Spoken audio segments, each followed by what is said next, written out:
ॐ वन्दे देव उमां पते शुरुग्रं वन्दे जगत्कारणं वन्दे पन्नकभूषणं मृगद्रहं वन्दे पशूनां पते वन्दे शूरशाङ्कवन्दिनयनं वन्दे मुकुन्दं प्रिया वन्दे भक्तजनार्दनश्रियं वन्दे शिवं शंकर बोलो शंकर भगवान की जय।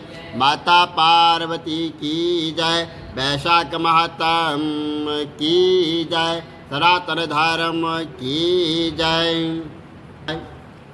तो ब्रह्मा जी कहने लगे कि वैशाख धर्म का पालन करता है और उसके गुणों का गान करता है। उस पर भगवान प्रसन्न होते हैं। तो ब्रह्मा जी कहते हैं, हे यम, उस पर राजा मेरा कोई प्रभाव नहीं है, क्योंकि विष्णु के भक्तों को शुभ और अशुभ करने की जिसकी सामर्थ्य है, उनके भक्तों को जरा मृत्यु व्याधि आदि का कुछ भी भय नहीं होता है। सेवक को स्वामी ने जिस काम के लिए नियुक्त किया है, जब तक उसमें शक्ति है वो किए जाए, और जब कार्य करने की शक्ति न रहे तो स्वामी से निवेदन कर दें। उसी समय वह उत्तीर्ण हो जाता है और उसमें कोई दोष या स्वामी का कार्य करने का नहीं लग सकता है। अपना कर्तव्य करने में प्राणियों को कोई दोष नहीं लगता। हे यम, जब तुम इस कार्य के करने में असमर्थ हो तो तुम्हारा क्या दोष है। जब ब्रह्मा जी ने ऐसा कहा तो यम अत्यंत दुखी होकर अश्रुपात करने लगा, यानी आंसू निकालने लग गया तथा अत्यंत दीन वाणी से बोला कि हे पितामह, आपकी सेवा से मुझको सब कुछ मिल गया, परंतु अब मुझे अपने काम पर जाने की तब तक इच्छा नहीं है जब तक भूमंडल पर वह राजा राज करता रहेगा। जब तक इस राजा को इस कार्य से मैं चलायमान नहीं कर देता, मुझको विश्राम प्राप्त नहीं हो सकता है। आप मेरे इस कार्य को सिद्ध कर दीजिए, तब भी मैं फिर शासन जो है वहाँ पर कर सकता हूँ। यम की बात सुनकर ब्रह्मा जी सोच में पड़ गए और थोड़ी देर विचार करके ब्रह्मा जब यम को समझाते हुए बोले कि हे यम, इस वैष्णव धर्म में प्रायण राजा को निग्रह तू नहीं कर सकता है, और यदि क्रोधवश तू नहीं मानता तो विष्णु भगवान के पास चलते हैं, जैसे वह आज्ञा करेंगे वैसा ही किया जाएगा। ऐसा कहकर जो है ब्रह्मा जी यम को साथ लेकर क्षीर सागर में गए और निर्गुण रूप परमेश्वर आदित्य पुरुषोत्तम भगवान की शाक्य योग से स्तुति करने लगे। इस प्रकार की स्तुति से भगवान विष्णु प्रकट हुए और गंभीर वाणी से कहने लगे कि तुम्हारे आने का क्या कारण है। क्या तुम राक्षसों द्वारा सताए गए हो? क्या तुम राक्षसों द्वारा सताए गए हो? यम का मुख मलिन और कंधे क्यों झुके हुए दिखाई देते हैं? तब ब्रह्मा जी कहने लगे कि हे प्रभु, राजा कीर्तिमान की आज्ञा अनुसार उनके शासन में सब मनुष्य जो है वैशाख के धर्मों का पालन कर रहे हैं, और इस कारण जब सारी यमपुरी खाली हो गई तो यम के युद्ध करने के लिए वो राजा के पास गए और अपने दंड उठाकर जब राजा को मारने लगा तो अब आपके सुदर्शन चक्र ने इसको परास्त कर दिया। अब यह दुखी होकर मेरे पास आया है। हम आपके भक्तों को दंड देने की सामर्थ्य नहीं रखते हैं, इसलिए आपकी शरण में आए हैं। अब हे महाप्रभु, आप राजा को दंड देकर यम की रक्षा कीजिए। ब्रह्मा जी की यह वार्ता सुनकर भगवान कुछ हंसकर कहने लगे कि हे ब्रह्मा जी तथा यम, मैं लक्ष्मी जी अपनी देह और प्राण भी त्याग सकता हूँ, और श्री वस्त्र कौस्तुभ मणि और वैजंती माला का त्याग कर सकता हूँ। श्वेत द्वीप, बैकुंठ, क्षीर सागर, गरुड़ पर और शेषनाग को भी छोड़ सकता हूँ, परंतु अपने भक्तों को नहीं छोड़ सकता। आप ही सोचिए, जिन्होंने मेरे लिए सर्वस्व त्याग दिया है और अपनी आत्मा मुझ में ही लगा दी है, मैं उनको कैसे त्याग सकता हूँ। फिर भी हे यम, मैं तेरे दुख को दूर करने का उपाय बतलाता हूँ। इस राजा की आयु मैंने 10,000 वर्ष कर दी है, जिसमें से जो है 8,000 वर्ष जो है बीत चुके हैं। अब 2000 वर्ष की आयु और भोग कर वह मेरी सुजय को मुक्ति को प्राप्त होगा। तब वे नाम का एक राजा बड़ा दुराचारी होगा और सब वेदोक्त धर्मों को नष्ट कर देगा। वैशाख धर्म का भी लोप हो जाएगा। फिर मैं पृथु का अवतार लेकर पुनः धर्म की स्थापना करूंगा और वैशाख धर्म भी मनुष्यों से कराऊंगा। जो मेरा भक्त जिसने मुझे अपना ही ध्यान लगा दिया है और मुझे सर्वस्व त्याग दिया है, वहाँ कोई हजारों में एक होगा। यहाँ उसको वैशाख धर्म कहना चाहिए। बहुत थोड़े मनुष्य पृथ्वी पर मेरे इस धर्म को जानने वाले होंगे। अब हे यम, तू किसी प्रकार से दुखी मत हो, तेरे काम की सिद्धि हो जाएगी। वह राजा तेरा भाग भी देगा। अपने अपने भाग को ग्रहण करने वाला दुखी नहीं होता है। जो मनुष्य उद्देश्य से प्रतिदिन जो है मतलब सूर्य उदय होने से पहले प्रतिदिन स्नान, आग्र जल, कुंभ और दही, अन्न आदि का वो दान नहीं करेंगे, उनको वैशाख धर्म का वो जो है फल नहीं मिलेगा, वो निष्फल हो जाएगा। जो कोई प्राणी तुम्हारा भाग देकर वैशाख धर्म करे और उसके कार्य में तुम विघ्न मत डालो। जो तुम्हारा भाग दे बिना ही केवल मेरा भजन करता है, उसको मेरी ही आज्ञा से तुम इस दंड को जो है अवश्य दो। उस राजा से तुम्हें भाग दिलाने के लिए मैं अभी सुनंदा को वहाँ भेजता हूँ। वह राजा अवश्य आपको समझाकर और तुम्हारा भाग अवश्य दिलाएगा। इस प्रकार हर तरफ से यम को आश्वासन देकर भगवान अंतर्ध्यान हो गए।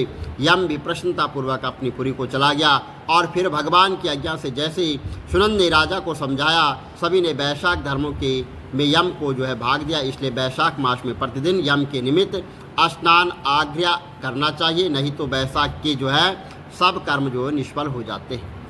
और वैशाख की पूर्णिमा को सबसे पहले यमराज के निमित्त जल का घड़ा, दही तथा अन्न का दान करना चाहिए और पितरों और गुरु के निमित्त उसके पश्चात भगवान के निमित्त शीतल जल, दही और अन्न, तांबूल, दक्षिणा और फल कांसे के बर्तन में रखकर भगवान के उसको जो है अर्पण करना चाहिए। इस प्रकार राजा अपनी पूरी आयु भोगकर अपने पुत्र और पौत्रादि समेत बैकुंठ को चला गया। जब वह राजा बैकुंठ को चला गया तो वे नाम का महापापी और नीच राजा हुआ। उसने सभी धर्मों तथा वैशाख के धर्मों का भी लोप कर दिया। बोलो विष्णु भगवान की जय। गीता जी का 9वां अध्याय। श्री कृष्ण जी बोले कि हे महाराज, हे अर्जुन, तुम में ईश्वर नहीं है, इसलिए यह अति गुप्त और शास्त्र ज्ञान है। अनुभव मैं तुमसे कहता हूँ और इसे जानकर तुम्हारा अशुभ न होगा। यह ज्ञान सब विद्याओं में श्रेष्ठ तथा गोपनीय है, गुप्त एवं पवित्र है। तुम प्रत्यक्ष फल वाला और धर्मयुक्त साधन करके बड़ा सुगम और नष्ट नहीं होता है। अर्जुन, इस धर्म पर जो श्रद्धा नहीं रखते हैं वह मुझे नहीं पाते हैं और इस मृत्यु युक्त संसार में बार बार लौटते रहते हैं। मैं अव्यक्त हूँ और मैंने ही यह सब जगत प्रकट किया है। सब प्राणी मुझ में स्थिर हैं, किंतु मैं उनमें नहीं हूँ। मुझ में सब भूत भी हैं और सब मेरा या ईश्वर कर्म देखो, मेरी ही आत्मा सब भूतों का पालन करती हुई है। और जिस प्रकार सर्वथा बहने वाली महान वायु समस्त आकाश में व्याप्त है, उसी प्रकार सर्वत्र भूत मुझ में है, ऐसा समझो। हे कौन्तेय, उनको फिर उत्पन्न करता हूँ अपनी प्रकृति का आश्रय लेकर। उनके गुण व स्वभाव वाले समस्त भूत वर्ग को मैं बार बार उत्पन्न करता हूँ। हे धनंजय, मेरे ये कर्म मुझे नहीं बांधते, क्योंकि मैं उदासीन की तरह इनमें आसक्त नहीं हूँ और स्थिर हूँ। मैं अध्यक्ष होकर प्राकृत द्वारा चराचर जगत को उत्पन्न करता हूँ। हे अर्जुन, सभी जीव कल्प के अंत में मेरी प्राकृति में आकर मिल जाते हैं और कल्प के आरंभ में उनको फिर उत्पन्न करता हूँ। अपनी प्राकृति का आश्रय लेकर उनके गुण व स्वभाव वाली समस्त भूत वर्ग को मैं बार बार उत्पन्न करता हूँ। और हे धनंजय, मेरे ये कर्म मुझे नहीं बांधते हैं, क्योंकि मैं उदासीन की तरह इनमें आसक्त नहीं हूँ और स्थिर हूँ। मैं प्राकृत द्वारा चराचर जगत को उत्पन्न करता हूँ।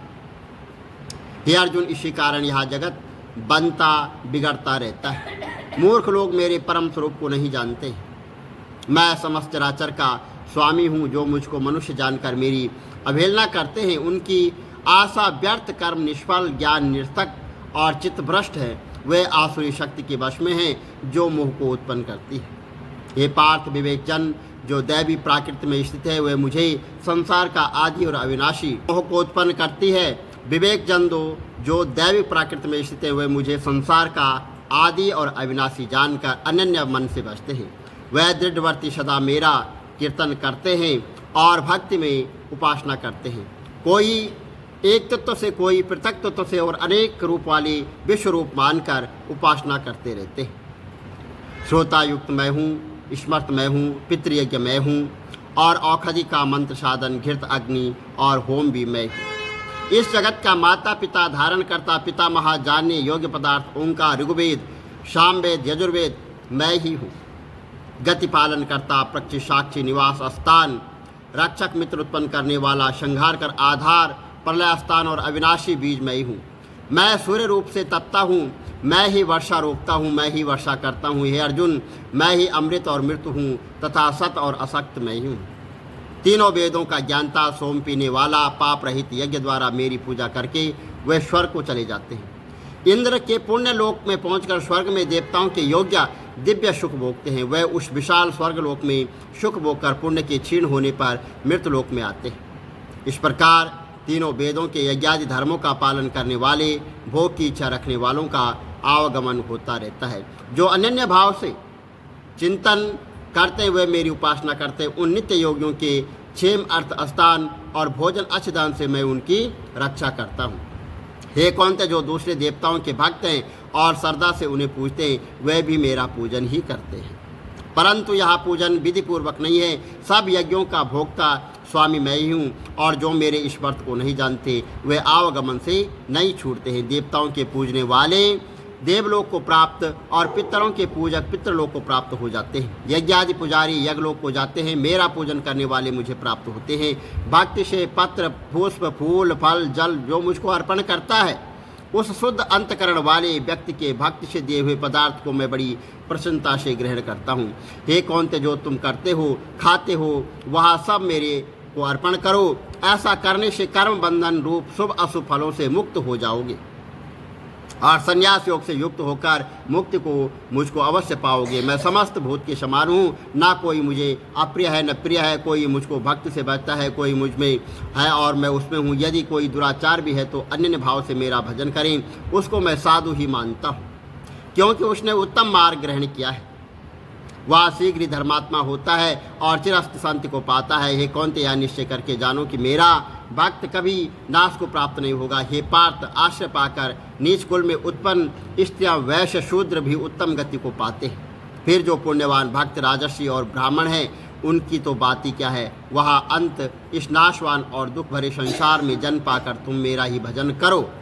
मुझ में ही मन लगाकर मेरे भक्त बन जाओ। फिर मेरी पूजा और मुझे नमस्कार कर मुझे। श्री कमल नेत्र कटी पीतम्बर अधर मुरली गिरधरम, मुकुट कुंडल कर लुट किया सांवरे राधे वरम। श्री कूल यमुना धेनु आगे सकल गोपियन के मन हरम।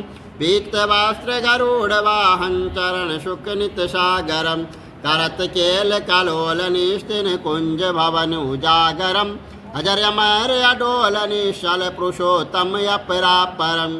दीननाथ दयाल गिरधर कंस हिरणाकुशहरणम। गल फूल माल विशाल लोचन अधिक सुंदर केशवम। वंशीधर वसुदेव चायो वालि चलु श्री वामनम। जल डूबते गजराकलीनो लंका चेजो रावणम। सप्तदीप नव खंड 14 एक पदम द्रौपदी के लाज राखे कहाँ लोपमा करम। दीननाथ दयाल पूरण करुणमय करुणा करम। कविदत्त दास विलास निस्तिन नाम जप नित नागरम। प्रथम गुरु के चरण बंद यस्य ज्ञान प्रकाशितम। आदि विष्णु जुगादि ब्रह्मा सेवते शिव शंकरम। श्री कृष्ण केशव कृष्ण केशव कृष्ण यदुपति केशवम। श्री राम रघुवर राम रघुवर राम रघुवर राघवम। श्री राम कृष्ण गोविंद माधव वासुदेव श्री वामनम। मत्स्य कछमारा नरसिंह पाई रघुपति पावनम मथुरा में केशव रब्राज गोकुल बाल मुकंद जी श्री वृंदावन में मदन मोह गोपीनाथ गोविंद जी धन्य मथुरा धन्य गोकुल जहाँ श्रीपति अवतारे धन्य यमुना नीर निर्मल ग्वाल बाल शकावरे नवनीत नागर कृत निरंतर हे विचार मन मोहितम कालादि तट करत्र क्रीड़ा बाल अद्भुत सुंदरम ग्वाल बाल सब शक विराज संग राधे भामिनी वंश बट दट निकट यमुना मूल किटेर सुहावनी बज राधे विश रघुवंश परम राजकुमार जी सीता के पति भक्तन के गति जगत प्राण आधार जी जनक राजा पनक राज धनुष बाण चढ़ावही सती सीता नाम जाके श्री रामचंद्र प्रणामहि जन्म मथुरा केल गोकुल नंद के हृदय नंदनम बाल लील पतित पावन देव के वसुदेवकम श्री कृष्ण कलमल हरण जाके जो भजे हरि चरण को भक्ति अपनी देव माधव भव सागर के तरण को जगन्ना जगदीश स्वामी श्री बद्रीनाथ विशंबरम द्वारिका के नाथ श्रीपति के शवम प्रणवयम श्री कृष्ण यशवद पड़त निस्तिन विष्णु लोक सगतम श्री गुरु रामानंद अवतार स्वामी कविदत्त दास समाप्तवम श्री कमल नेत्र समाप्तवम विष्णु भगवान की जय।